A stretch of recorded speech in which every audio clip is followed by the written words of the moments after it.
Anyone born after 1990 will certainly have fond memories of Steve from Blue's Clues. Yet what became of the actor who captivated preschool-aged television viewers in the days before iPhones and YouTube? Here's what really happened to Steve from Blue's Clues.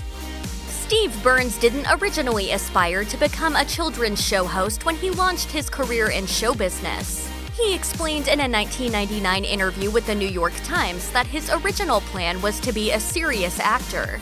He even took it upon himself to earn a degree in theater at DeSales University in Center Valley, Pennsylvania.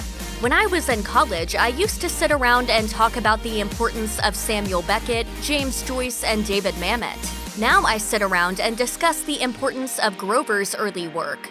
Prior to being cast in Blue's Clues, Burns had already racked up screen credits on 2 NBC cop shows. He guest starred in a 1996 episode of Law & Order and a 1998 episode of Homicide: Life on the Street.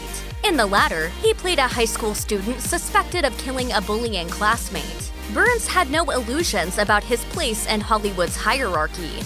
"I'm a micro-celebrity, about as small a celebrity as you can be." The children who'd grown up watching Blue's Clues were shocked and saddened when Burns exited the show in 2002, pretty much at the peak of its success. It was later revealed that he'd technically quit in 2000, but the episodes he'd filmed continued to air until 2002. Years later, Burns offered an explanation for his decision to quit. He told the Daily Mail in 2017, "Everyone wants there to be a dramatic answer, and there's not. It just seemed like time to go. I was just getting older, and I kind of occupied this weird older brother space on that show. Like I was sort of an adult, but not really." There was another factor behind Burns' decision to leave. He was losing his hair. Burns said in an interview on the Nick Jr. special Behind the Clues, 10 Years with Blue, "I knew I wasn't going to be doing children's television all my life, mostly because I refused to lose my hair on a kids' TV show." By 1998, Blue's Clues had become a full-blown TV phenomenon, a pop culture touchstone that children across the country couldn't get enough of. And it was in December of that year that rumors began to circulate claiming Burns had died. According to the rumor-busting Snopes website, variations on his rumored demise ranged from a car accident to a heroin overdose. As the rumor caught fire, Burns and Blue's Clues producer Angela Santamero appeared on Today and Rosie O'Donnell's talk show to refute the hoax. During those appearances, they also discussed how parents could talk to children who may come across information telling them that Blue's beloved pal had died. Burns explained in an interview with Fatherly, "At first it was highly disturbing because it bothered my mom so much, and I would just be furious. If you repeat something long enough on the internet, it kind of just doesn't go away." Despite the obvious strangeness and frustration he likely experienced during this rumor fiasco, he had a sense of humor about it. He jokingly added in the same interview, "The one that got me really mad is the one that said I died in a Dodge Charger. I would never drive a Charger. That's a cop car." As the New York Times reported in 1997, the same episode of Blue's Clues that debuted on a Monday would then run on the following days of that week. This was no random glitch, but a purposeful decision, addressing how preschool children learn through repetition. Burns said in an interview with Fatherly, "Kids had a script, knew what was next, couldn't wait to be part of the show, sing the songs, do the dances, sit and think at the right time." While not yet a parent himself, Burns said he'd heard from plenty of them who had, quote, "told me you're kind of held a little hostage by some of the media your kids are ingesting." Because Blue's Clues worked so well to engage children's imaginations, however, the show actually offered a break to beleaguered parents. "Oh, a treasure map. This is so great." Burns said, "To the degree that Blue's Clues was unique and held kids' attention, it allowed parents some free time." When Burns' final episode of Blue's Clues aired, he'd already been replaced by Donovan Patton, who played Steve's little brother Joe. The new iteration of the show soldiered on for 2 more years before it was eventually canceled in 2004. In 2018, Nickelodeon announced plans for a reboot, titled Blue's Clues and You, with neither Burns nor Patton starring in this new version of the beloved children's show.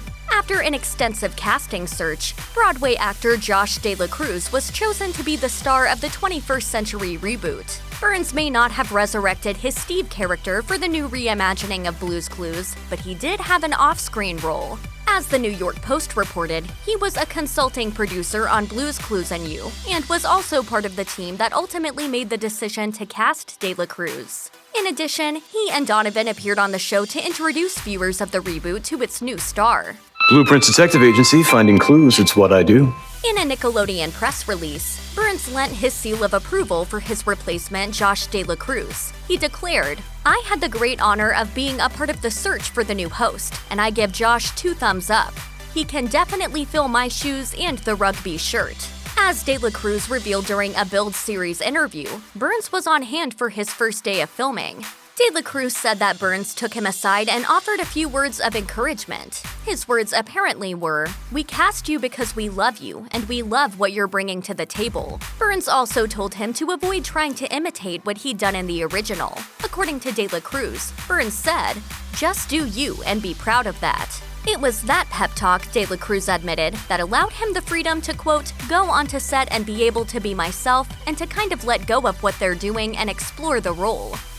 After exiting Blue's Clues, Steve Burns took a sharp turn in a whole other direction when he embarked on a musical career. As MTV News reported, music had been a longtime passion for Burns, who'd played in bands since high school. In 2002, he recorded an album, Songs for Dust Mites, backed by Flaming Lips' Steve Drozd, and produced by the band's producer Dave Fridman. Burns told The Observer of his debut album, which was released in 2003, "People are really surprised it doesn't suck." Burns followed that up with a second album, Deep Sea Recovery Efforts, credited to Steve Burns and The Struggle, once again collaborating with Drozd. Burns and Drozd again teamed up for the 2017 children's album For Everywhere, released under the band name Steven Steven.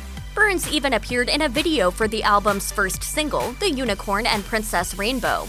Not surprisingly, the Flaming Lips hold a deep significance to Burns. As he told Fatherly, "I was blown away by the Flaming Lips' The Soft Bulletin," declaring the 1999 album to be still my favorite record of all time. While it may seem as if Steve Burns has more or less drifted away from the celebrity radar since ending his stint on Blue's Clues, if he chooses to maintain a low profile, it's because he can afford to. According to Celebrity Net Worth, he's worth an estimated $10 million, a worthy sum for a guy once considered a superstar among the preschool set.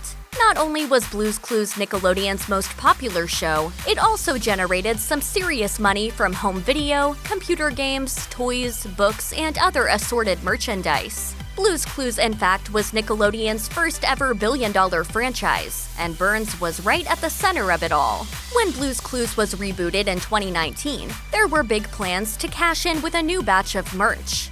Jennifer Caveza, Senior Vice President of Toys for Viacom Nickelodeon Consumer Products, told Kidscreen, "The benefit to developing a line of product for a reboot like Blue's Clues is the show has history with fans and retailers. And we were able to pull sales data, speak with the original retail buyers, and also do consumer testing to understand what is resonating with kids today."